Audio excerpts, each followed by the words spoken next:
Come on, everybody, let's start the show. A quick ahoy hoy and away we'll go. Richard's got a minifig and Flynn's got a pin. The gang's all here and it's time to begin.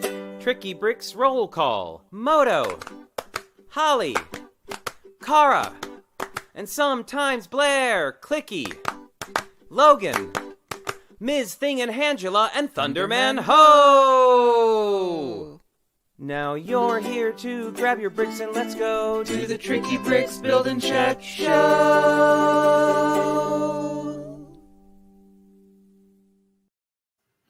Ahoy, hoy, friends! How's it going? Hope you are having an awesome Wednesday. I am here. You can see that Richard is not here today. He is out working again. So, yeah, that's we fortunately have a special guest host today that I am very excited about, always very excited about when he comes to visit. It's like when your fun uncle comes to visit, right? It's always a good time. Okay. So I guess I better explain real quick. Well, actually, let's get Brian on first. Oh, yeah. Did I give that away? Our special guest host for today, it's not like it wasn't in the title, is the wonderful Bricks O'Brien. Hi, Brian. Hello. I'm glad I'm the fun uncle, the funkle and not the drunkle. I'm very happy about that. Thank you. Appreciate that. And not the cranky uncle either. Yes. So you're good. Exactly. We're good. Only sometimes. Yeah. After I haven't eaten for a little while. Yeah. So I will admit I am at 6s and 7s today. Richard's not here as always. I was kind of like pulling it all together. I did manage to make coffee, so I'm glad that happened. And I did want to, I know people will ask, yes, I am wearing a wrist brace because I apparently now have repetitive stress disorder in my hand, which is a bummer. And it really hurts. And so Richard and I are sharing a wrist brace right now because he had one. I don't have one yet. I got to tell you, Brian, you know what I really want? And I've looked it up and it doesn't exist. I need a wrist brace that looks like the Infinity Gauntlet. Yes. Yep. So I looked up gold. I tried to see if there were gold ones. Beige is the closest I've got. Right. So I'm not going to be going with beige because no. But I might try to see if I can't get my friend Tina, who is an amazing seamstress, to help me make a cover for it. Oh, absolutely. Gold with some jewels. Yeah, those compression wraps help a lot more than you might think. So hopefully it does the trick for you. I know it has to be the best. Yeah, we have this one, and then we have one that has ice, like an icy packs that you can put inside of it. So, yeah, there you go. But moving along and staying positive, I don't want to get too caught up in that. But gotta. I know people will ask, so gotta say. But anyway, here we go. So I've got pin today, which kind of encapsulates my attitude of of having this wrist brace on and of doing the show without Richard. I have got, sorry, I'm trying to get to where I can make sure I can focus this because Clicky is, I think maybe Richard took Clicky with him, but I have, come on.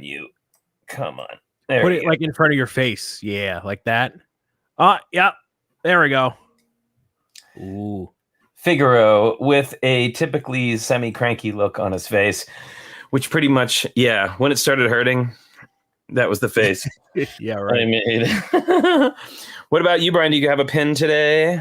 I have a pin that's based off of, well, it's Mario because it's themed, got a little bit of news pertaining to that today. One of the suits that came out is from Super Mario Galaxy. So this pin is from Super Mario Galaxy. Oh, how fun. I love that little star. Yeah, so cool. Good stuff. So I will pop that on. I'm not afraid to wear mine. So that's awesome. Here. Great. Well, let's see who is with us today. I'm going to go head on over here to this other screen because that's the way it works when you use StreamYard. And then you don't have, let's see. Come on, you. All right, here we go. Sorry, heading on over to the list of people here. So, hello, and I got to take off my glasses. Abby the Brick Squirrel is here. Albert Lee, Brett Hooper. Hey, Brett, good to see you.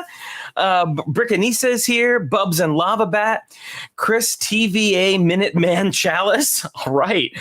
Cowboy Cornado is here. Cranky Bricks. Hi, Catherine. Dead Bug Walking Pest Control. I think that's from King of the Hill. I may be wrong. No, that's Dale's Dead Bug. Sorry, I just said Dead Bug Walking Pest Control. Debo Bricks is here. Glenn Millett, Habit of Bricking. How's it going? Let's see. Heather Mraz, Hokey Bricks. Hi, Eric. Good to see you. Holly is here. Ahoy, hoy, Holly. Hooded One, Jake Sadovich, Joel Marbella, Johnny Cat. Hey, Johnny. Lil Scrap is here. Lindsay, Fecto. I think I said that right. Matthew Builds Bricks, Minifig Chick, Minifig Nick, Monica Berry, and Moto. The Emscapades are all here and in order. Pink Wheels 3 is here. Hey, how's it going? Rob Zaccardi and the Zaccardis, Lana, Elena, and Vanessa. How's it going? Robin Eklund is here. The Hornburgers. Ahoy, hoy, Hornburgers. Always great to see you. Wilfred is here. Bonsoir. And Zach Martinez. And I know... hello to Zarakino, Kim, wherever you may be. So great to see everybody today. Oh, good. I did say it right. I thought I might. I'm pretty good with the EAU. Like if I say it, then it's usually right, but you never know. Hey, I've lived in New Orleans and tried to pronounce the street names. I'm just saying. So Chapatulis, and I won't even make you try to spell that because it begins with a TCH. And it just gets more confusing from there. Hey, it's like T'Challa. It's like that sort of. Yeah, but there's no apostrophe at least, so that you know that it's a separate. Like the T is silent. It's really weird. Anyway, so as you know. As you know, we did not do a show on Sunday because we were off celebrating Father's Day and Richard's dad's 90th birthday, which was awesome. And he loved the ship model that Richard made for him. So that was cool. And I think it was difficult enough that Richard is not going to fall down the rabbit hole of plastic model building. At least, non-Lego plastic model building, thank goodness. But he did have fun with it, and it was very much appreciated. So, all right. So but this weekend was Bricks by the Bay, which is our local convention. It was the one where Richard and I got started. It was the one where we won our very first and second Best in Show award. So it's a very close to our heart convention. Now, unfortunately, we weren't able to participate as much as we would have liked because family stuff, which was really fun. But TrickyLUG represented hardcore at this year at Bricks by the Bay, and it was so thrilling to see. And I actually have a little list here we had a bunch of first place winners in various categories. So we're going to take a look at some of these. So this one, and what I love about this is some of these were actually built for build challenges that we did here on the show. So this one is from Cornado. Oh, I'm going to try to make it bigger. There we go. This is from Cornado. And he won this, the turbine airship won in the space and science fiction category. So great. I love it. The color scheme is so unique for a spaceship, and the gold accents really make it pop. Right, it's a fantastic build, and I love the double balloon pieces on the side. Just really, really cool. Let's see. Sorry, gotta get in the coffee there. All right, so next up for best large display is Debo Bricks. And it's called, I'm going to try to say this right, Gotham Manhatropolis. A little bit of everything there. Yeah, a little bit of everything. And I'm just so impressed by the sort of like above and below portion of it. And I mean, a super well-deserved win. What do you think, Brian? Yeah, I mean, to add that second layer, you're worrying about not just the details and everything on the top, but then making sure it's structurally sound on the bottom.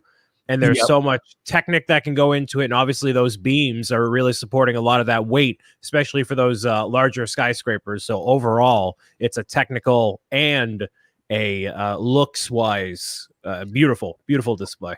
Well, and I will also mention that the TrickyLUG collaborative display, Let's Go Camping, actually came in second in the large display category. So congratulations to all of you. That's just such wonderful work. So awesome. So great, Debo. So proud of you. I feel like a proud papa, when stuff like this happens. Yeah, you should. I mean, all these people like to represent the TrickyLUG, Yeah, it's amazing. All right. So next up, this was in the Let's Go Camping category, the Hornburgers for camping on Isla Nublar. This amazing. This is less of like Let's Go Camping rather than it's like Let's Get Eaten, because they're going to get eaten by the dinosaurs. Easily. I got to say, the funniest thing, I mean, there's a lot of like little jokes and fun stories in here, but my absolute favorite thing is that the dinosaur has a marshmallow stick in its mouth. It's perfect. Too good. When I just really love how rich this is and how full of detail and again, like all the little stories. We've got a baby in there representing the baby contingent. So, wow, fantastic. Congratulations, Hornburgers. Awesome work. All right. Then, now this one is so special to me. I mean, they were all special to me, but this is by one of our youngest builders in TrickyLUG, Lana Zaccardi, who this is her Coco build that she made, and she won in the junior builder category. And I could not be, I mean, I'm sure I'm not as proud as her actual dad, Rob Zaccardi, but I am pretty darn proud in that kind of dad way. Just fantastic job, Alana. We're all so proud of you. This is just fantastic. And then finally up, we have Ms. Slowbrickta for Kelsey's Butterfly in the scale models category. So amazing. So glad that this made it. And, and I love that Kelsey and the Butterfly has gotten a lot of play between Lego Masters and here at Bricks by the Bay, and with the bracelets and everything. It is just amazing. So congratulations to all of our winners. And there's actually a larger list of winners. We actually had people coming in a lot of categories in second and third place. And some of that, I know that in the junior builder category, another one of our young builders, Andrew Hornberger, came in second place for his Pokemon. You'll enjoy that. I don't have a picture of it, unfortunately. And apparently, Lana also in junior builders took home third place for her Ladybug mosaic. Incredible. And her sister Vanessa also placed with her bee and flower. So yeah, lots of things. And I know that, we'll be posting these like on the Discord and stuff, the sort of rundown of everything. I know, we also in the scale models category, Steve Parmley with his abacus, which you may remember from one of our past build challenges, and Debo Bricks also came in second in the space and science fiction category. We had, and Corey, Cowboy Cornado, came in second place in Town and Train with his Merlin in the Suburbs, which I love. But we had a lot of winners, so many. And I know we'll be posting the full of all of those later, but wow. Just open up TrickyCon so all these people can just win all the prizes because clearly the bar is set. Well, clearly we don't have to because they're winning them anyway without our help. Right. So, you know, I'm just so proud of everybody. What a great job. So I'm sorry here. I closed that down before I was ready to do that. Okay. Yeah. Let me just real quick get back over here. There we go. All right. So the next bit, we have a lot of Lego news today, folks. The next bit of Lego news is the latest Lego Ideas set has been revealed. Sadly, it's not Cowboy Cornado. That's so sweet. So I'm sad to say that the Addams Family house didn't make it. I mean, I honestly didn't think it would, only just because like rights and all that stuff. But I was really pulling for it. But what we do get is the motorized lighthouse, which is a really beautiful model. And I will say that it's very, very Lego Ideas. Right? Yeah, it's very Lego Ideas. Oh, you're right, Albert Lee. I hope I really, really hope that the Addams Family house will make it to the Bricklink Designer. The only problem is I think that Bricklink Designer is absolutely no IP. Yeah. Yep. So unfortunately, yeah. Anywho, yeah. So I don't know. Like I have mixed feelings about this. I think it's a really beautiful model, and it does seem very Lego Ideas to me. But also, there are so many lighthouses already. None to this kind of like realistic with the light that spins around and everything. But it seems like well-trodden territory for Lego. What do you think, Brian? So I think the thing with this is going to be the price point. What price point do you think they're going to aim for with it? Is it going to be a sub $100 set, or are they going to go maybe 125 or $150? Because you're either getting the entirety of the lighthouse as it is right here with the rock formation, or they're going to chop half of that rock portion off, lower the height on it substantially. Or are they going to keep that mini scale, design? Like, what direction are they going to go with it? How much of the technic for the spinning motor is in that base of the rock? And if it's not a lot, I'm sure Lego designers can like mitigate things and really condense things. So like, I think you're going to see a very stark difference between this model and probably what you're going to get, not just in terms of colors and part usage and all that, but just the overall structure and the way this thing looks. And I think the appeal of it being on a rocky cliff is a lot of it. So I'm curious how they're going to go about doing it. I like that it's motorized, though. It has function. That's cool. But we've got a lot of lighthouses, too. Yeah, I'll have to say I will be sad if they chop off that bottom part, because really to me that's what makes the model, in my opinion, is all. I mean, like, yes, the lighthouse is nice, but it's also a big circular tower, which, by the way, I love how they created that circular tower. It looks great. But I do feel like a lot of the character of the model comes in that below the surface and those stairs that come down. You know what that building style looks like? Because I'm looking over my left shoulder. Looks like the main column of Hogwarts Castle. The same building style, with the windows right in the middle, and then the slopes. You're right. Yeah. It does very much. So if you could somehow put like a motorized, bit into there, it spins around, Well, you know what it is? I think it's yes, and you're right now that I'm looking at it. And the way those were constructed was almost like a Lowell sphere. So it's 4 flat surfaces that are then curved, and they all match up together. It's a really nice model. I just I'll be interested to see what they do with it for sure. And then we have that was a session with like 20 submissions or something like that. The next one is like 57. They're gonna pull from 57 suggestions. Basically. I know. And and it seems like they're on a trend of only approving 1 out of all of those. So we'll see what happens. That's going to be a hard decision process for sure. Yeah. Wheesh. Okay. Let's see. Moving on. Oh, and now something that I know that Brian is very excited about, and I know next to nothing about. So I'm so glad he's here today to talk to us about this. So there are new Mario sets coming out. Yes. And I understand they're introducing a 2-player version of some kind. Is that correct? Yeah, so welcome to the hour and 50-minute long Luigi portion of the TrickyBricks Wednesday build stream. It's going to be welcome in, everybody. No. So, yeah, they're introducing a 2-player component with Luigi now getting a starter course, adding a lot more functionality with the application and dynamic play between Mario and Luigi themselves.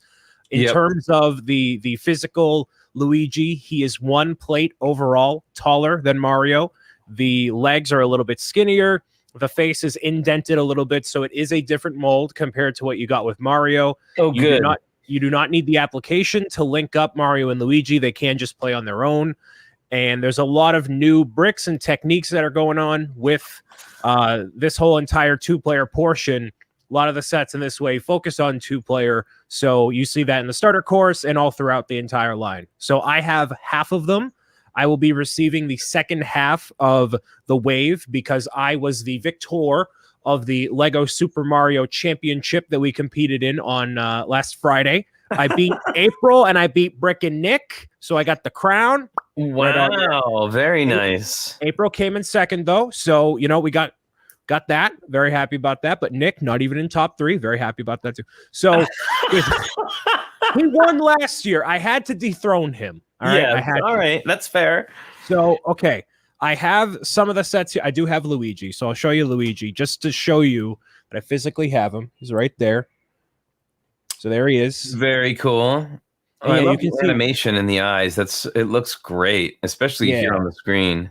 Wow. Exactly. You can really see the face indentation there too. So you can see like around the cheeks. Yes, exactly. Well, I'm glad that they did that because I'm sure had they not, there would have just been an endless carping about it. Being a remake. I think they could have, but Luigi and Mario are slightly different in the game, so it makes sense. Yes, absolutely.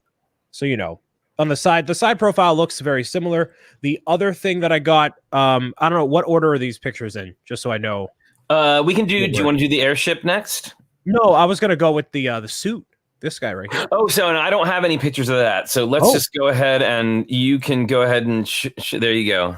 All right. So this is the B suit from Super Mario Galaxy. April is over the moon for this one. So what you do is you lift him up and then he'll make bee noises. You can't really hear it right here, but he'll make floating bee noises and then gain coins that way. So the bee feelers are a spongy sort of piece. Is there a technical name for those kinds of parts? The softer? No, I don't know. I don't think so. Not that I know of anyway. Yeah. So that's the back of the suit. It is compatible with Luigi. All the suits are compatible with Luigi backwards as well. So there you go. And that comes out August 1st, $10, just like the rest of them. They're apparently called elastomeric. What do you know? Well, there you go. So elastomeric right there. I'll use that in future review videos. Thank you. So there you go. So by the way, I just had to pause for a second because I think that we are seeing a new collaboration in the works in the chat right now. Belleville plus Elves. Belvendale is now an official TrickyBricks term, and Belvesville is now. There we go. Awesome. I love these matchups. Sorry, go. Please do continue. I just had to call that out. It's amazing. Do you want to kick it back to the official images? We'll see if there's anything before the airship. There's not. There's this and there's the airship. That's what I got. Okay. So the airship is well, I have it physically right here. This is the one most fans are excited about, myself included. Wow, I love the chonk. I gotta say, yeah. It is adorable. I think of all of the builds I've seen, this is of the Mario builds. This is my absolute favorite. It's got the most detail. The curly vines in gray. Is that gray or silver? That is gray. Oh.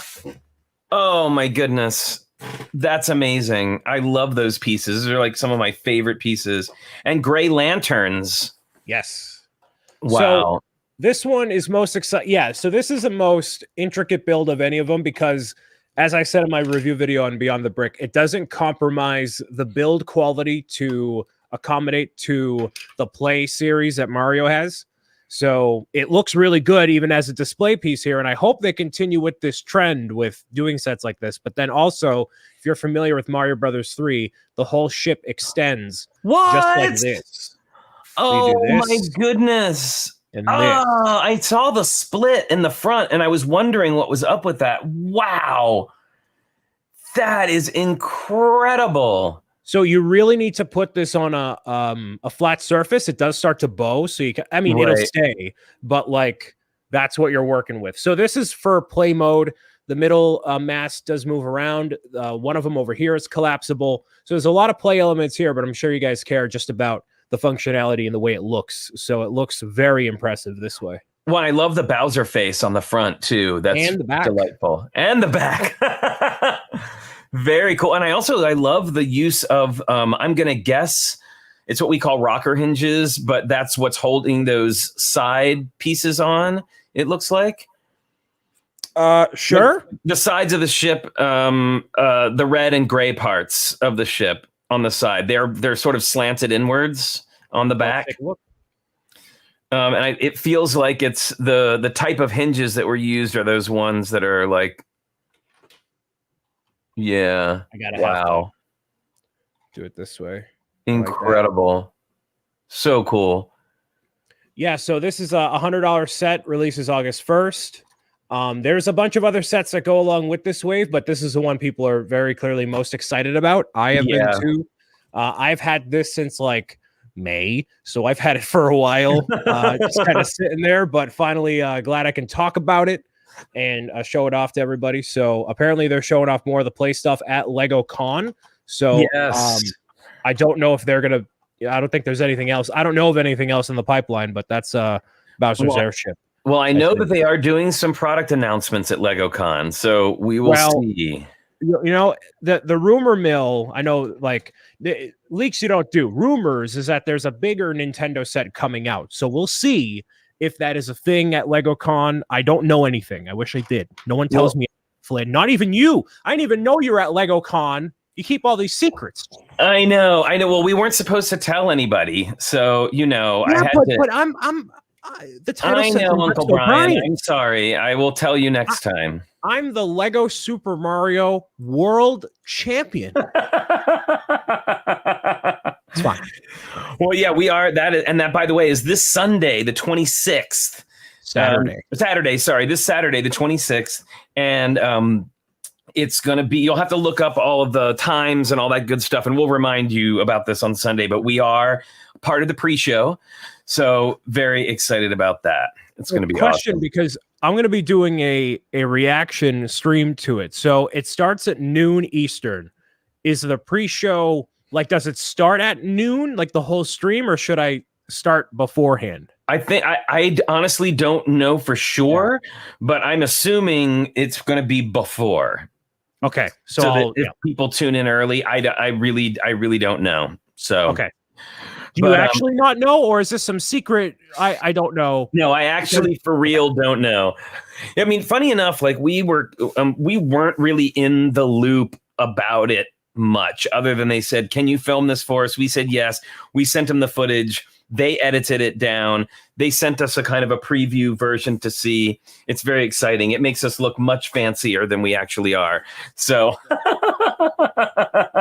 you go. I'll be looking forward to it. I'll be watching it live. So we'll see what unfolds. Yeah, and by the way, I know a lot of people are like, it's Pride weekend, and we've already got other plans. It is going to be available to watch later, and it's all, I mean, basically there is some live stuff, but it's all pre-recorded mostly, and there isn't going to be any interaction between the audience because kids, and there's no live chat, so it's not anything like that. So you will have plenty of opportunity to see it. It will live on Lego's website for quite some time.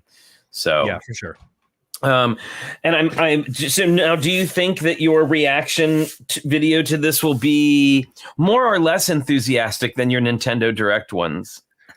Oh, well, I mean, considering I've had hands-on with the Mario stuff, I feel like a lot of the stuff that might get announced I've already heard about, and we as informed fans probably have heard about already. So yeah. I can't, like, Nintendo Direct, those are like top secret. Like, those don't. I know, but there's not going to be any. No, I don't think, unless they announce like some like JRPG Lego game, I'm not going to be like, all right, let me, Final Fantasy UCS Castle. Like, I don't know. Oh my goodness, not quite that, but. So Monica, I do believe there are I think the hosted portions of it are live, and there will be like live interviews. But what I mean is, it's not going to be like we do here, where we can talk to the audience. They can't do live chat because of kids, and that is like one of the big reasons that we've never marked our YouTube show as being for kids, because that means no live chat. Yeah. So there you go. Genshin Impact Lego, please, no. I can't. Okay. So before we slide into talking about the Lego Masters episode, I wanted to talk about, now I know there are some new parts coming, but one in particular I think will capture the imagination of TrickyLUG. Very excited about this one. It is a 3x3 macaroni tile, which is a long time coming. And if you are a user of tiles, then you know that you can do, we've got the quarter round tiles that make a circle.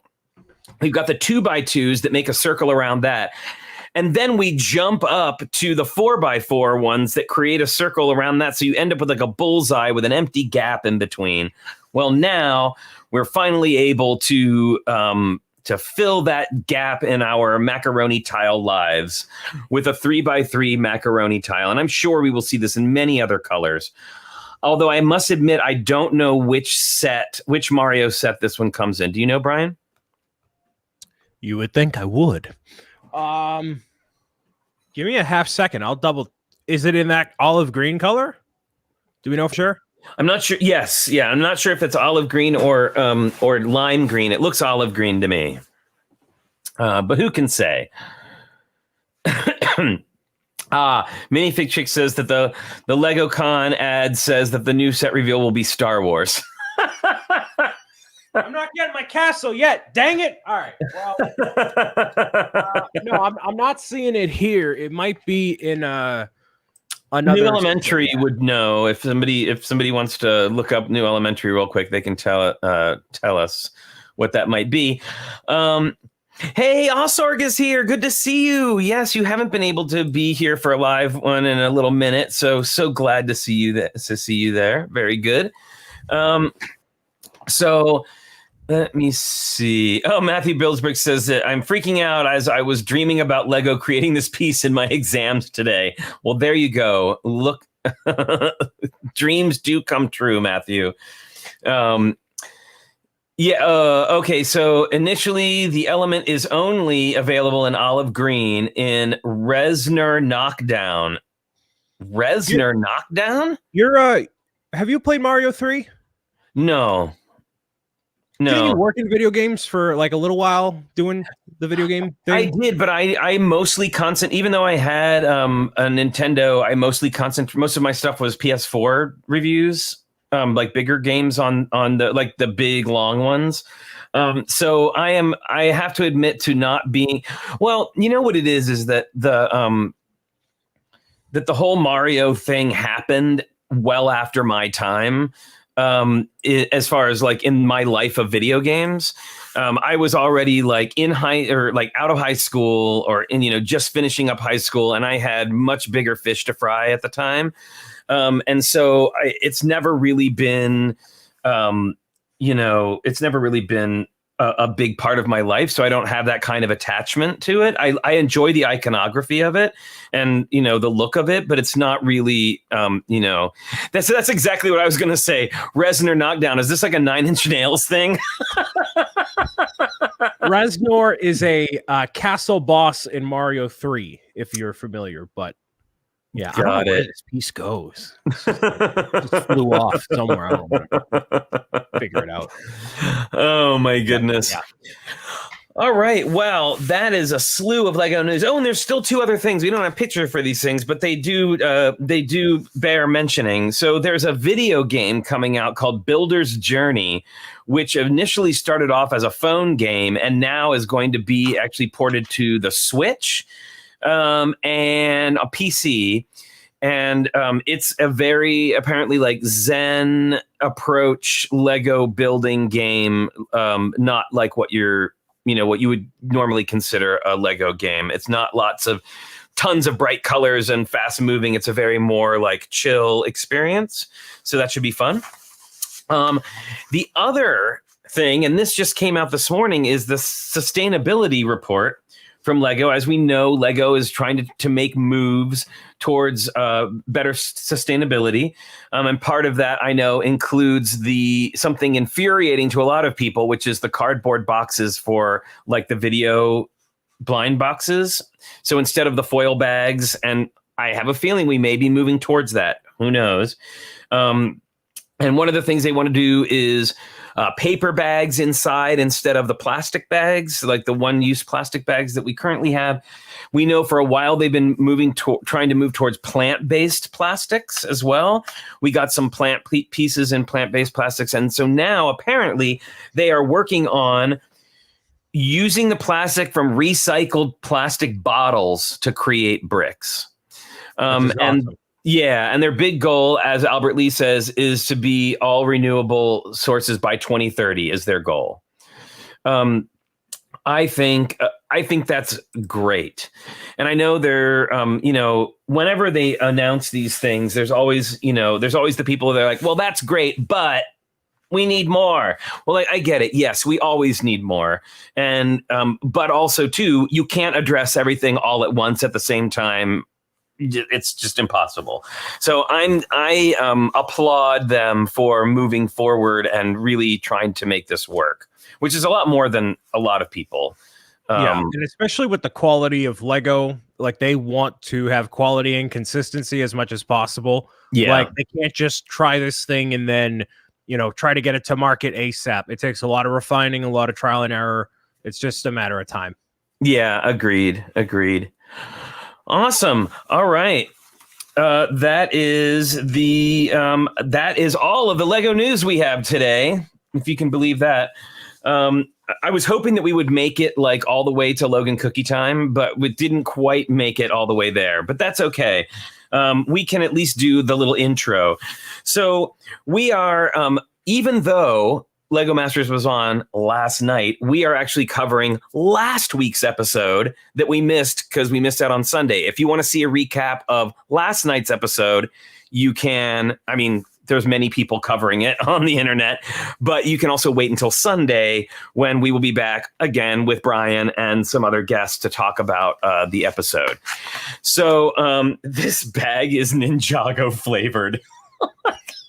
Don't know what that means, but it's pretty hilarious. Someone mentioned like, oh yeah, Debo's like, I want edible bags, snack on them during the build. Oh, I see. Wow. Okay, so now we are having we're having like our Willy Wonka moment. Right. If they're all made out of plants, all the bags, it's basically eating a salad, right? Like, so you know what it makes me think of when I used to go to Japantown, and one of my favorite things to buy were these little boxes called Botan rice candy.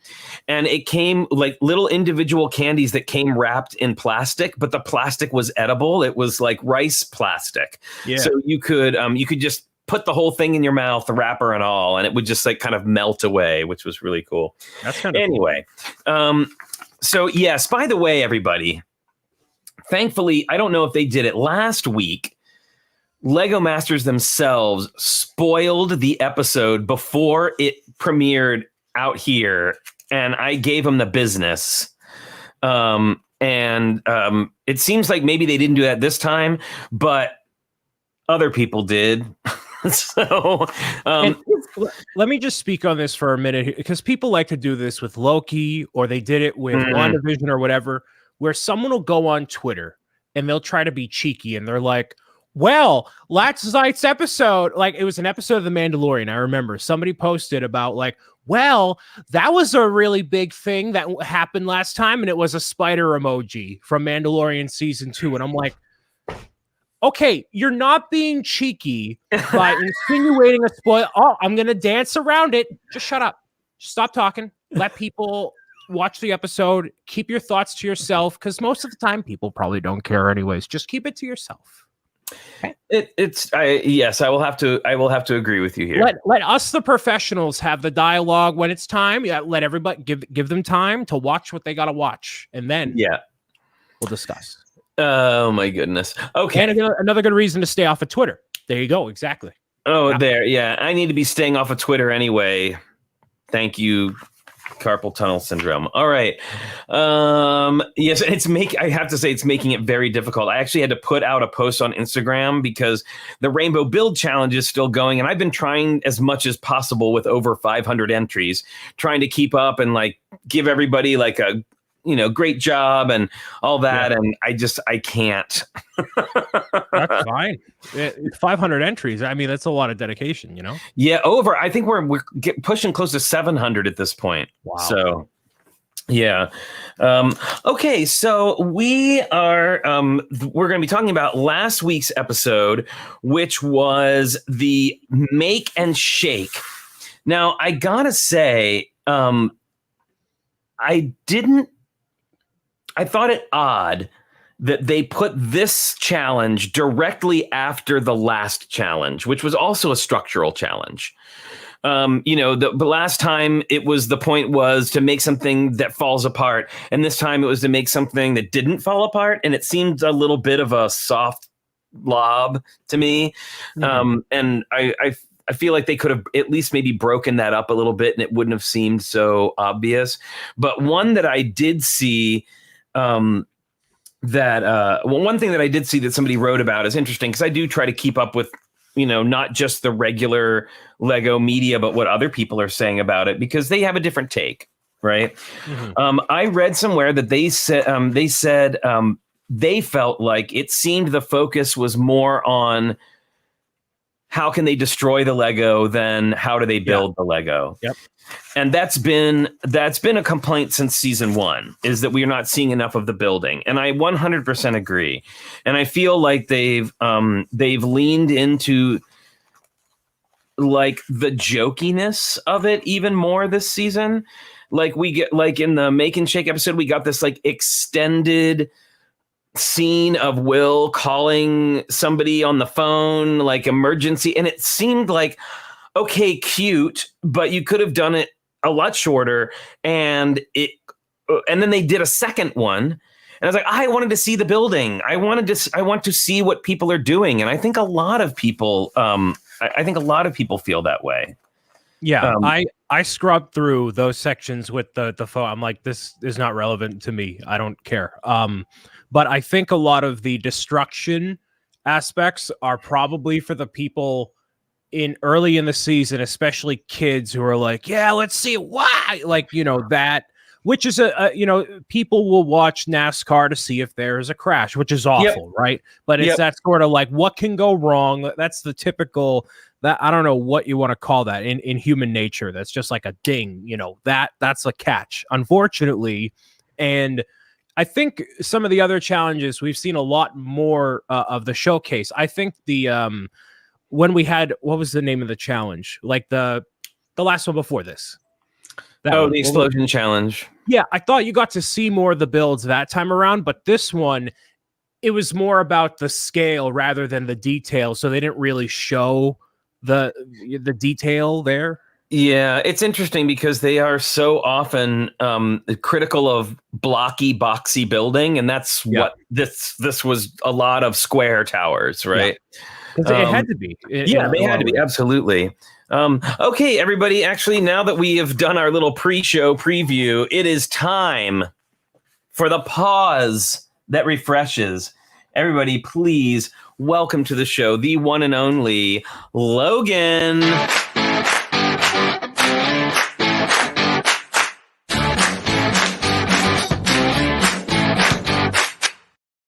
No, I don't have it in this hand, buddy. Oh, hang on. Pikachu. Hang on, I got to give full screen or you can't see Logan. There we go. Hi, buddy.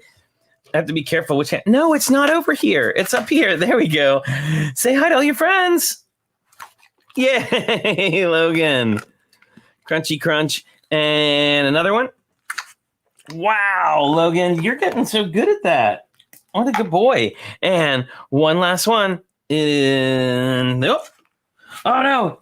Oh, you didn't catch that one because I threw it terribly. That one was my fault, everybody. And you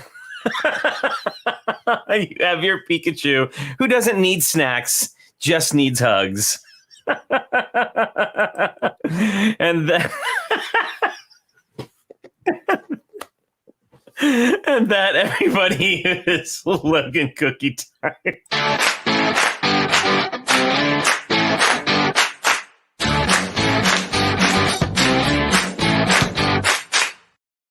Of course, with our awesome animations by Yano River Blue. Just always, it makes me so happy to see that. Okay, there we go. All right. I agree, Yvette. Brian is hilarious. I don't have this like model physique, so I gotta compensate with the humor. I gotta bring, channel energy.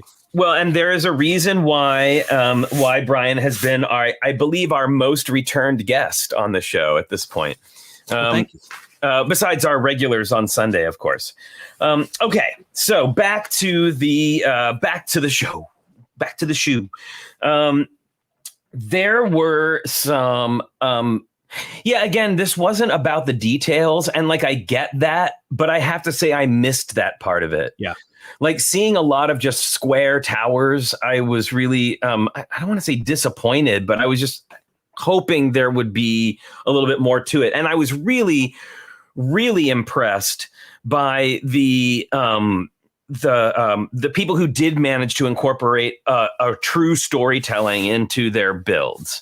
So that was a good one. So let's go. We're going to talk about the different ones. Now I have them in order, and I have them what they went up to on the scale, on the Brichter scale. Ha ha ha ha ha ha. So punny. Oh. Okay, so we.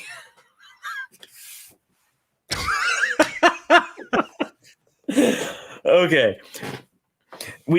So first up we had brothers Mark and Steven, who built a lighthouse, which I gotta say, I really loved the design of their build. I think of almost all of them, it was my favorite of the actual designs. It was, even though they had to incorporate a lot of tan, it had a lot of really beautiful blue and white addition. It reminded me almost of an old Art Deco movie theater in a way, or something out of BioShock. It had this great, fantastic thing. Now they only made it to level 8, which ended up putting them in the lower half of builds. I was looking over the list, and almost everybody made it to 10. Which is impressive. So in terms of how we're listing them here, because I'm actually scrubbing through the episode on Hulu, which, you can do as well at home. Are you going in order of how they appeared? Yes, I'm doing it in order of how they appeared. Okay. Exactly right. Yeah, so if you want to scrub along on another screen with Hulu, you can do that. We do not have permission to show the builds. So important thing to note, though, for this challenge, what was the fate of the golden brick? Well, we're gonna talk about that in a minute when we get to that. So you put that in the very beginning of this list, and I'm like, oh, he's gonna do but I understand. So yeah, sorry, but no, that's just that was an overall note for me to remember. Right. So next up, we had Natalie and Michelle with their cake build, and they made it to 9. So we're slowly creeping up, right? Really cool to see that. Then we had Maria and Philip, who used a very interesting, they used ball joints.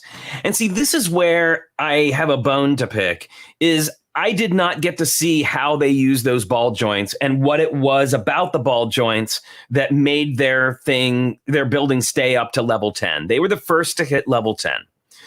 And they kept talking about it. Oh, we're using ball joints. We're using ball joints.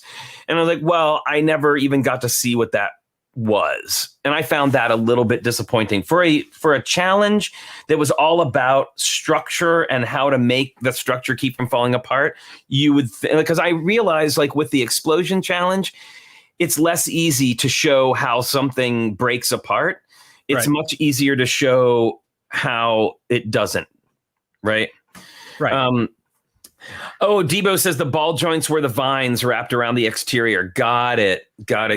Okay. I don't know that they called super close attention to that. Yeah, and that didn't seem like it added any structural integrity to the build at all. It was just for the sake of the vines, which is a great way of doing it, but that didn't add to what the function of the build should have been, I guess. Right. Well, definitely. Abby says someone make a note so we can ask them. Yes, when we have Maria and Philip on, we will absolutely be talking to them about that. And I have to say, they are the team I feel that it's like closely resembles Richard and I. Like, they have a whole, and not just because they're married, but their vibe reminds me a lot of us. Okay, yeah, Aubrey makes a good point. I think they used more ball joints because the vines were meant to fall off. They did talk about that, wanting to, wanting the vines to fall off. Okay. Next up, we had Moto and Paris with their beehive design. Now, I know, Brian. Now, I know that there were some. Stop it now. Okay, go ahead. I'm sorry. I know that there were that they were both not happy with the final presentation, and I totally get it. I understand why. There was definitely it looked like they weren't able to finish the walls, and so there were some base plates kind of like on their sides. And as soon as I saw that, I was extremely concerned about how that was going to hold up. You see Moto's comment? Those guys, what a mess. But I gotta say, like, I loved the concept. Yeah, I did too. And I liked the whole beehive concept. I actually, so they made it to 11. Yeah. They were the first team to make it all the way to 11. And I have to say that I was so impressed, like, just watching the skin fall off, which was like terrifying. But the structure stayed together. And that was the most important part. Did that structure stay together? And it 100% stayed together. Absolutely. I feel like, and believe me, I know what it's like to build something like that and not be able to have the pieces that you think you need to finish it. Right. I think this challenge would be very easy for someone not on the show to be like, well, how did it get to that point? I could have done better, because you don't know the pressure that those guys are under. And when you're in those moments, and like, you can see that here, that although the exterior is not as polished as I'm sure they wanted it to be, the inside was very solid. And that's what it came down to. And that they got to 11, you know? Yeah. So, hey, you know what? That was it was really and I don't even think did it actually even fall down at the end? I think maybe it did, but it was 11. And I'm sure, you know what? The funny thing is, I'm sure much like the bridge challenge, and after the fiasco of the weights on the bridge challenge in season 1, I'm sure they were like, how high do we need to make this? Because like, what happens if everybody? And I gotta say, I was surprised everybody made it up to 10. Yeah. So, looking back in the episode, the entirety of the structure with the Technic beams and the red, that all just came off in one chunk. So the base of it is where it started to crack, but the whole like entirety of the top still good. Yeah, absolutely. All right. So we had Brian and Lauren with another cake build. Now, what I liked about the difference between this, and I liked I love Natalie and Michelle's cake build also, but what I liked about this one is it had my kind of sick humor. So it was supposed to be a birthday cake for a giant, and the decorations were like screaming minifigs. Yeah, that's awesome. Pressed into the frosting. I just thought it was so funny and kind of weird, but also too like never really. It's still like, even though it was kind of I don't know, just like off. It was very fairy tale, and that's what I really liked about it. Like, it wasn't anything that you would have seen. It wasn't gross or anything. It was just like what you would expect from like a fairy tale type thing. I thought it was quite funny. Excuse me for 1 second, friends. It goes to show that even if you're just stacking bricks to make like a solid tower, like just density, like it took the whole thing, and that's another situation. Level 10, it fell off in one giant chunk the whole way through. Like, yes. It worked. Oh, so oh yes. As a former pastry chef, how were the cake designs? I thought they were cute. Like, they did what they could with a square tower cake. But I still, the minifig sprinkles were hilarious. Too much. So off, but fairy tale. That sounds exactly what you would build, Flynn. Yes, it is.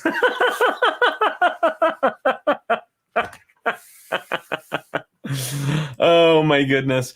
All right. So fun cake. They made it to 10. Another group that made it to 10.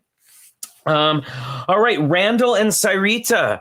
I love that all of their builds kind of come back to music, right? Like, which is what they're really, really into. And I do like that. However,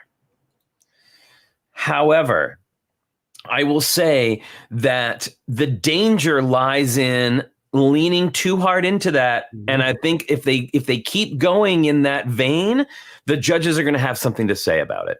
Absolutely. I wholeheartedly agree. Like, it shows that you are very aware of what you're good in, but showing that level of skill and that ability to be dynamic is so important, especially when you're having all these different incredibly unique challenges. And you saw them struggle with the explosion challenge because, like, what is a centaur? Like, yes, that seems like one of those things everybody should have, just a general, like, it's a fairy tale sort of a thing, but not necessarily. So you got to be able to adapt to all these different situations. Yeah, I don't know. I want to see how they're going to do. Like, I will say I've already watched last night's episode. But I want to see how they're going to evolve past that, like that thing that we know. So still really great. And they made it to 10. So there you go. And it was a record building. Sorry if I didn't go into that. It was supposed to be like a record producers type building. All right. Okay. Next up, we had Zach and Wayne, the brothers who took home the golden brick in the first episode with that epic dragon build that was just, they set the bar really, really high, which is great in some ways and terrifying in other ways. Because, like, when you set the bar that high on the very first episode, you have a lot to live up to, and so does everybody else. Now, when it came time for the judging, they did give up the golden brick. They were not confident enough in, I feel like, I don't know. Well, I would have been nervous, like anybody, like that. There's so many things that you don't have control of in that. Like, I think like the explosion challenge was the same way. That it would have been hard to make that decision. However, they did make it to 10, which is great. Although I have to say, of all the builds, I was hoping for something a little bit more creative in the design. That kind of, I don't know how else to say this, the kind of mess of just red, white, and blue. I don't know what it reminded me of. Outside of a barber shop, you have the spinny thing. Yeah, the barber pole. But see, now that would have been great though, if we would have seen like stripes of, but that whole just kind of, I don't know, it was a little too random for me. I would have liked to have seen a little bit more design on the like there's gray on the bottom, and then when you get toward the top part of the first section, it's all mismatched colors, like, and it just goes to show you, in one challenge you can do incredibly well, set that precedent, but then you just get caught off guard. And when you're in those, and this was a shorter amount of time as well for this challenge, the shortest one so far. Yeah. So yeah, they had a quicker time to work with. That all factors in. Well, once again, too, I look to, we don't know everything that went on. And, I know you've heard Richard and I talk about before where we went to do the bridge challenge. And by the time we actually got to the brick pit, there were no large plates for our road bed. There was nothing. Like, our road bed was potato chips held together with Scotch tape. Like, that's basically what we had to work with. 2x plates, all kind of trying to weave together like some kind of potato chip quilt. And who knows that, when they went to go get the bricks they needed, that they were low on them. Right.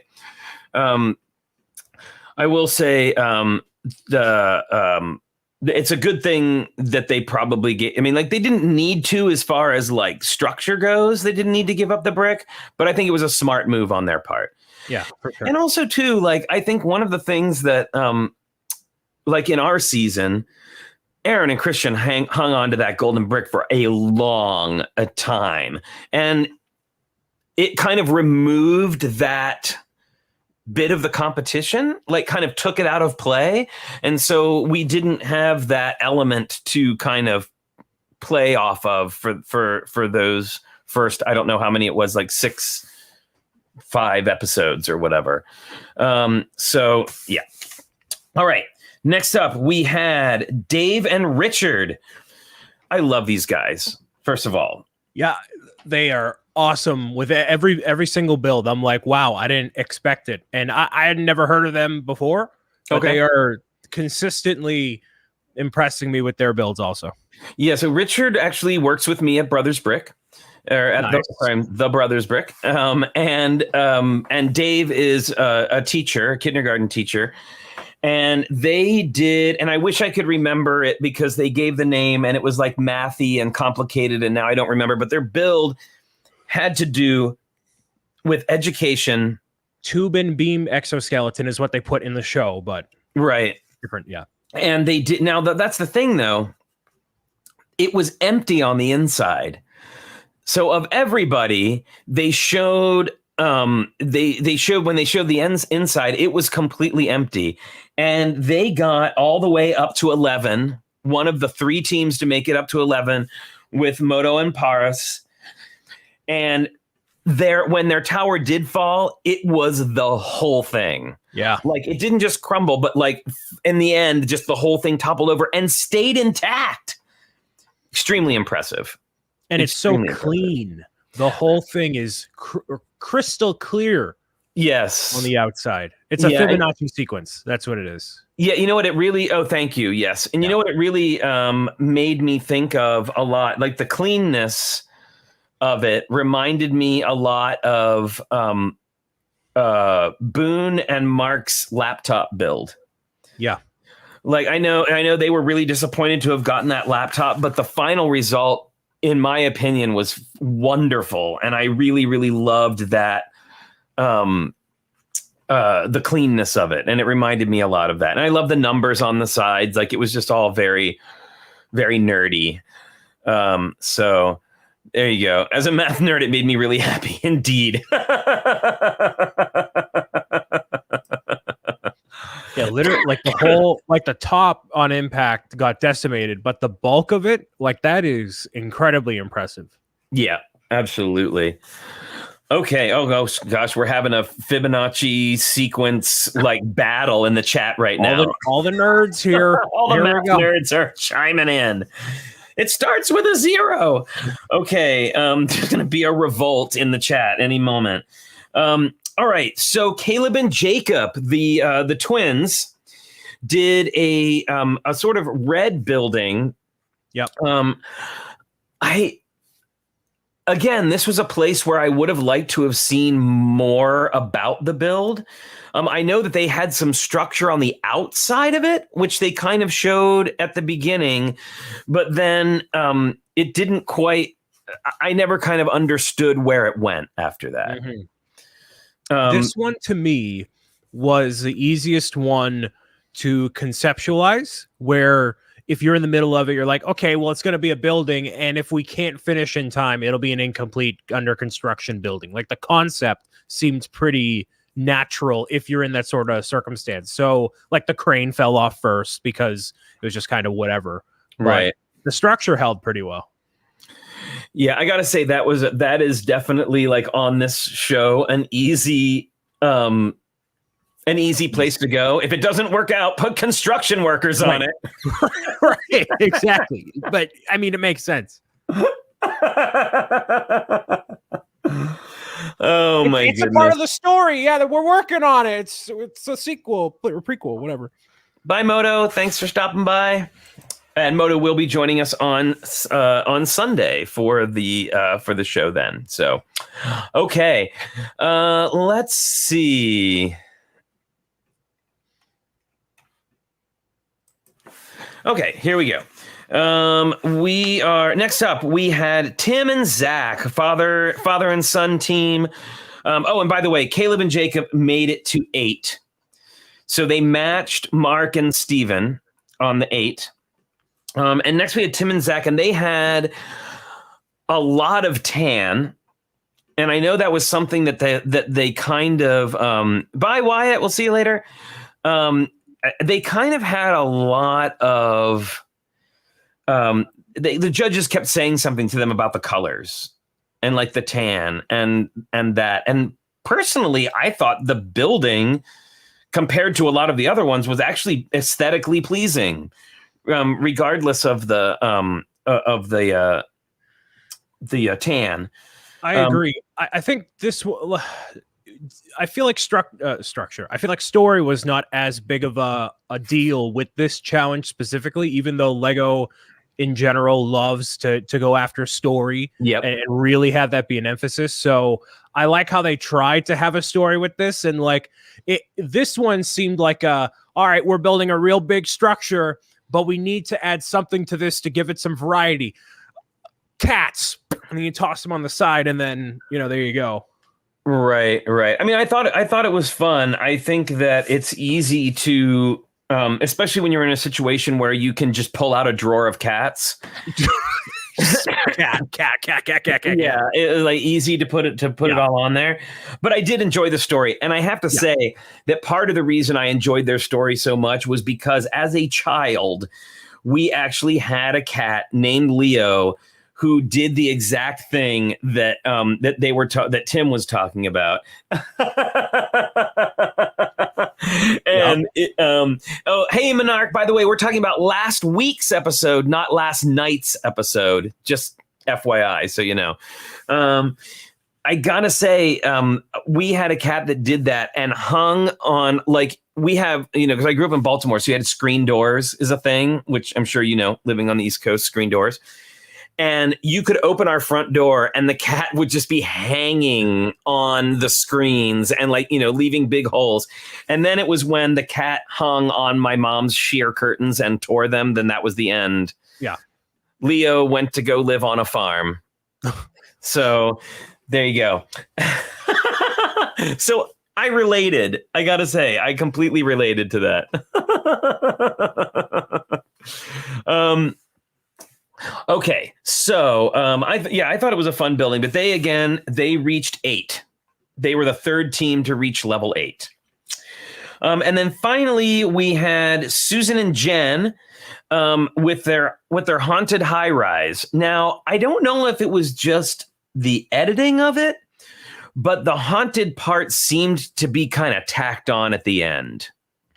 And again, I don't know if that was the editing or not, but I will say that, like, for something that was supposed to be haunted, I think when we hear haunted, we think of sand green and black and gray, right? Like, we think of like creepy falling apart, and not everything haunted needs to be those colors. But I felt like, much like with the cats, it was kind of like, we want to story this up a little bit, so let's go ahead and add some skeletons on. Yeah, I can see it from the image. You get a shot where you see it, and it's like a light blue top and then white going up from, like, in the show, the Brick Masters are like, yeah, you have a foot done. You have like 30 seconds left. How are you going to pull this off? And then, they really scale it up and really get it, moving to the top. But yep.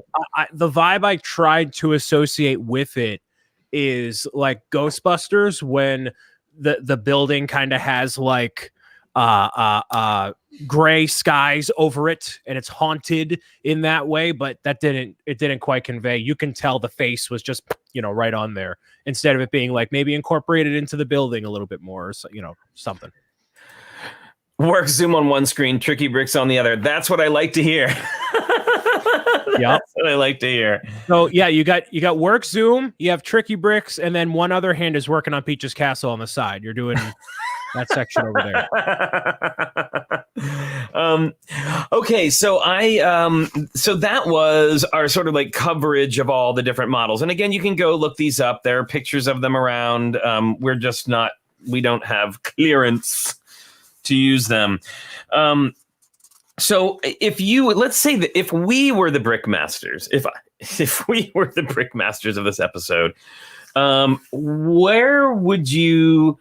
And by the way, everybody, we are about to go into the part where we talk about who went home and who won. So if you want to, like, if you still haven't seen it now, a week later, get it together, first of all. Second of all, we are going to talk about that now. So just letting you know. What was just like purely based on aesthetics, what was your favorite of the builds? I'm still going with Dave and Richard. It was so clean and such a fun idea. And with the judging itself, as much as the structural integrity mattered a lot, thanks, Doc, love you too. As much as the structural part was part of it, it's also the presentation of it. So Agreed. To me, that would have factored in a little bit more. Both things considered, this takes the cake. And I think it was just done incredibly well. So I still would have had Dave and Richard as the winners in my book. Gotcha. For me, I really loved Maria and Philip's build. And because while I do like a clean presentation, I am also a huge fan of detail, and they had so much detail, and I thought their color theming was great. They were able to stick consistently with a color most of the way up. And it all worked. Yeah. And I really liked Richard and David's too, but just for like my personal taste of builds, I thought that Maria and Philip's was my favorite visually. So should we talk about who went home, or should we talk about who won first? Brian, what do you think? Talk about who. I think last couple of times we've done who won and then who went home. Okay, so let's do that. So the winners of this challenge were Brian's favorite, Dave and Richard. They were in that top level of people who made it to 11. That was Moto and Paris, Susan and Jen, and Dave and Richard. And I think it was impressive not only of the top three, it was impressive not only visually, like you mentioned, but the fact that it was empty inside just, to me, kicked it over the top, right? Like, it was already my favorite of the three as far as visually. But I think that just really, really kicked it. Yeah, absolutely. Wholeheartedly agree. So the going home this week was hi mom, my mom's here, everyone. So going home last week, not this week because that was yesterday. Going home last week was unfortunately father and son team Tim and Zach, and I really. It was you know what, for me, and we talked about this before, but for me, the eliminations are always extremely emotional. Not only because it just is, but also because I've been there and I get PTSD like every single time I see it. Like, and I mean, just if I'm being completely honest, every time I watch the show, I get very emotional. And I feel all of those things. Like I relive it every time. And just it was one of those things that kind of reminded me a bit of the Manny and Nestor relationship, where the dad wasn't so much into building as the son was, but he was there 100% to support his son. And it was so wholesome and so sweet. And I just really, I really enjoyed that. Well, I don't know about enjoyed, but I really appreciated that, that they showed that and that they talked about that. Yeah. And I think when you have two builders that aren't of the same sort of mindset going into the show, like you kind of anticipate that, like, okay, you know, we're going to work together. We're going to make this happen as a team, but just going to see how things go over the course of the show. And, you know, seeing them be able to bond on national television like that is great. And they'll, at the end of the day, just like with Lego Masters being on there in general, like you're never going to forget that experience. It's something you're going to share with whoever you're with for the rest of your life, and is so incredibly important anyway. So I'm sure they enjoyed every moment of it. Absolutely. And so now we usually don't play this, but it is an interesting question, since we are now, including last night's episode, 4 episodes in. So almost not quite halfway there, because we get 12 episodes this season. And where we didn't, like, we had 10 on our season. So I'm curious, just judging so far by what you've seen so far, who would you think the final 3 might be, just based on everything up to this 3rd episode? Off of this, so not factoring in next week. Not factoring in next week, which we don't know about yet. No clue. Couldn't tell you guys. I mean, this week. Right. No idea. I don't even watch Lego Masters. I just listen to whatever Flynn says. I just bank on him telling the truth.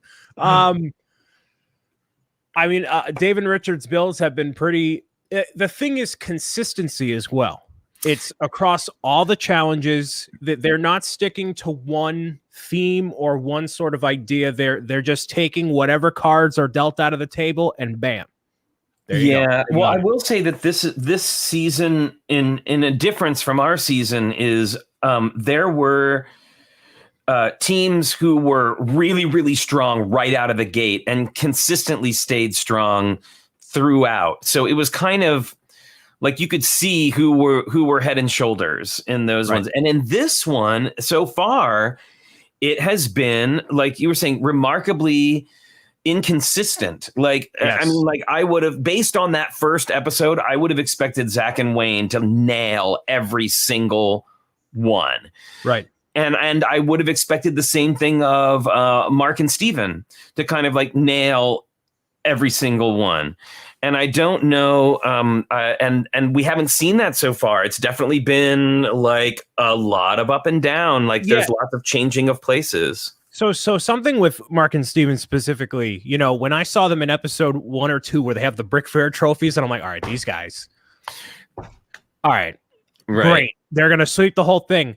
And the narrative they're forming in the show, which I'm sure this is not how they actually are in real life, but they're like, yeah, we're going to win every challenge and this is going to be easy. And then they just, no, not quite. So like, I'm liking that they're I don't like to see them struggle, but to see that everybody is on a similar page of like, no one's nailing it every single time makes it interesting. And it's forcing people in the show to be more dynamic with what they're doing in a good way, challenging them as builders, and it makes for good TV too. It's good. Yeah, I have to agree with Martin. He also mentioned Michelle and Natalie, who've turned in some really, really solid builds, and they are just delightful. I like seeing those, but I don't know if at this point that I could pick up a 3. I really don't know. I have to say I don't know. The only one I'm confident in is Dave and Richard, but everyone else, there's been just varying levels. And yeah, Zach and Wayne with that red, white, and blue building, man, that just threw it off.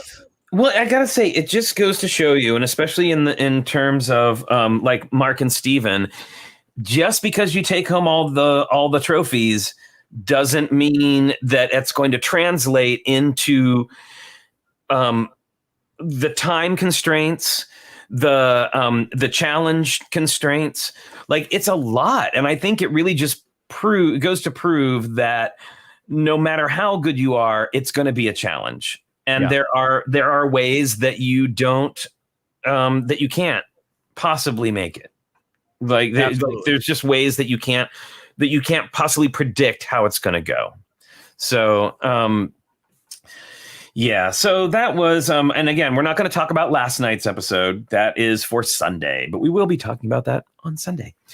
So gosh, well, I think that pretty much wraps it up for today's show. Did I get all that? Yeah, we went over everything. I would like to showcase before we head out of here, because I have been doing the Lego Masters challenges with Brick and Nick over on his Twitch channel. Every Wednesday morning, we tackle the challenges that happened the night before. And although we completed today's challenge, I'll showcase that on Sunday. But I'm going to share my screen here, if you don't mind, Flynn. No. And I'll show you what the challenge is. So this is the explosion challenge. So the minifigure is exploding out of a giant pizza monster that's invading the pizza shop. So I built the pizza monster, and then Nick built the buildings with like the smoke billowing in the tires and whatnot. So that's what I did. It kind of has a little bit of a Mark and Boone, the hot dogs, the vibe. I noticed that the pizza does not have scissors, which is terribly disappointing. The question came up in the chat, and I'm like, no, Jake, go to bed. No scissors. Get out of here. And then he got out of there. So no scissors, fork and knife. All right.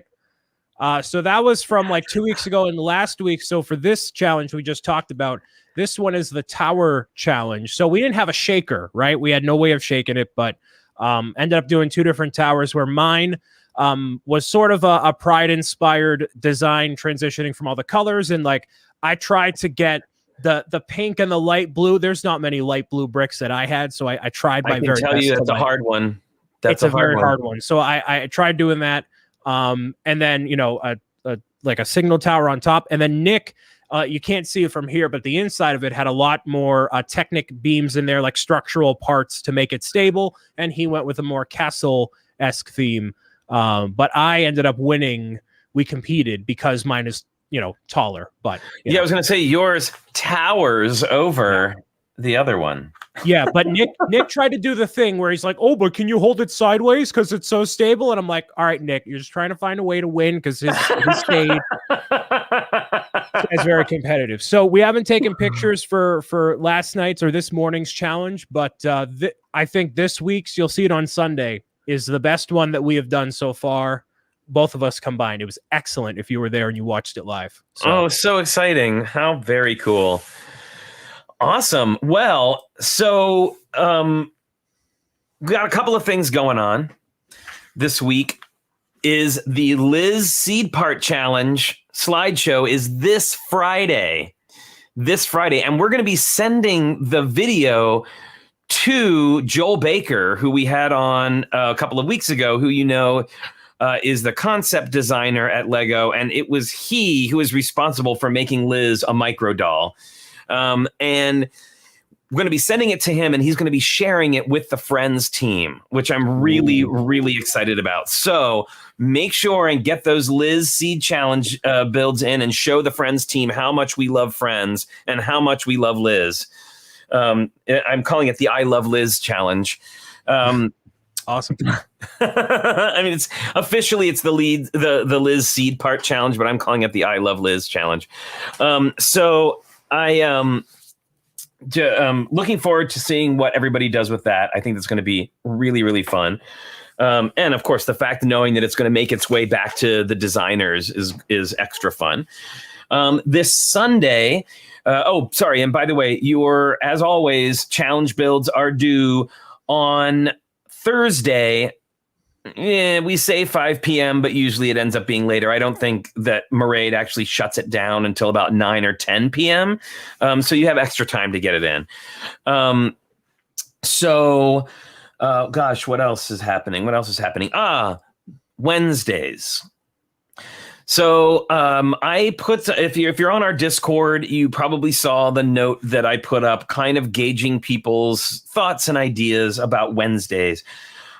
As you've probably noticed, Richard has been gone for a lot of Wednesdays recently. We, as are all of you, things are starting to really heat up with scheduling, with life getting back to, full speed again. And Wednesdays at 10 a.m. are starting to be a real problem for us. So I don't know how much longer we will be doing 10 a.m. Wednesday live shows. We've talked about either dropping it all together. We've also talked about possibly doing them as pre-recorded. So we may do things like reviews pre-recorded and that kind of content. But we feel so strongly about bringing all of you content that we don't want to just like give it up altogether. But there's also the balance of actual like life and having to start living like we have jobs again. So but do know that we love and appreciate you and your support, and we're not trying to get out of our what we've promised. We just want to we want to provide you with good content, and I think that we'll be able to do that better if we're able to kind of like slim down the trim. Now we won't be, don't worry, Bubs, we are not dropping altogether. Absolutely not. 100%. Even if we do drop Wednesdays, we will always do Sundays. We will always do Fridays. Those are in stone. Like those aren't going anywhere. So, hey, Shy Time is My Time is here. How's it going? If you haven't checked out the Cali Brick Click episode that I was on, you should definitely check it out. And you should also be following Shy on Instagram. But we did a great show about Pride and a bunch of other stuff. And don't forget, that Rainbow Build Challenge on Instagram is still happening all the way through the end of the month. I know like Lil Scrap has been doing one every single day, which is beyond impressive. So yeah, just a little catch up on what's been going on behind the scenes here in the at the TrickyBricks Playhouse. What's been happening? So, golly, thank you so much, Brian, for joining me today and filling in for Richard and having a great great show. Oh, I know, and Brickworm is here. By the way, I wanted to point out, Brickworm did an incredible presentation at Bricks by the Bay on creativity, which I unfortunately did not get to see, but I had multiple people contact me and say, you got to get Deneen to do this presentation on your show. So we're in talks right now. My people are talking to her people. We're trying to see if we can work something out to make that happen, because I feel like it's something that we all need to see. And especially love it because it's not even entirely specifically about Lego, but just about creativity in general, which I think is something that we all need a boost with every once in a while, right? So, anywho, thank you everybody so much for joining us today. Thank you again, Brian, for coming on. And don't forget, until Friday at 10 a.m. with the I Love Liz challenge, We don't forget until next time to stay safe, stay healthy, wash your hands, wear your mask when and where you still need to. If you still need to, get that vaccine as soon as you possibly can. And we will see you next time. Bye, everybody. Happy